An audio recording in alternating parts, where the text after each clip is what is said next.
bane 5 med lyseblå hette.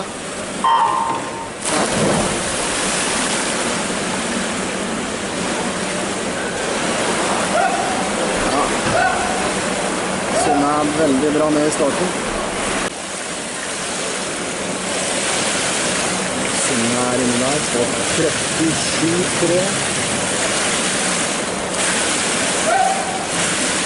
Litt mer ut, men det er Astis i føring første 100, Bakstad på andre, Anne Margrethe Søkeland på Sarpsborg. Synne er ute på 1.19.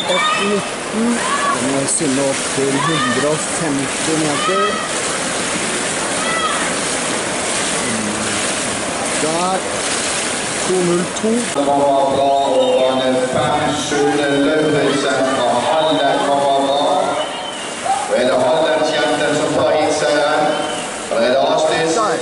Det er Sunne Kristine Lauritsen Halden som avslutter sterkt, tar hitseieren her på 2.44,34, men siste 50 for